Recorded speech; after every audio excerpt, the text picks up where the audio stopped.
أهدي هذه القصيدة للأخ الشاعر ياسر العنزي من الشاعر أبو عبد السلام العقيدي، ردا على قصيدة بعثها لنا بمناسبة دعوة عامة لأبناء السيد الحسين النصر الله من عشيرة البو حسن الشاملية العقيدية الزبيدية. قلت بها: سميت بسم الله رب البرية بعدد ما هبت الريح صبح ومسية، وسلام بالياسمين الياسر هدية معطر بالورد والريحان زايد تحية.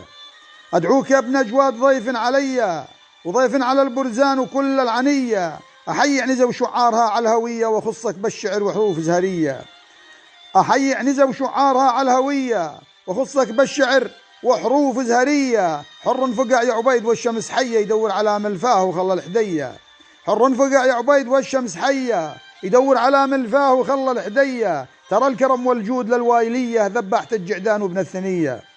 ترى الكرم والجود للوايلية ذبحة الجعدان وابن الثنية. وجود على جود يا ابن العنية وصوت بها ابن مهيد وقت العشية.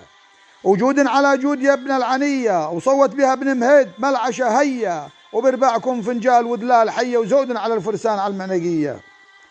وتاريخكم مرفوع فوق العبية ونطاحت الطابور لو كان 100. ونشهد بلوغة وايلية نزلها التاريخ وشمر سوية. ونطلب من الرحمن تأخذ بنية عين المها سمرة طويلة عنزية فيها جمال النفس والروح حية مثل كدر القطاطاب السوية. وسيارة بدار تكس أجنبية شوفر جديدة وعلى اليمنى مرية. وصلاة ربي على الهادي سوية محمد رسول الله خير البرية. وسلامتكم سلامة السامعين والله ونعم من كل عنزة وألف نعم.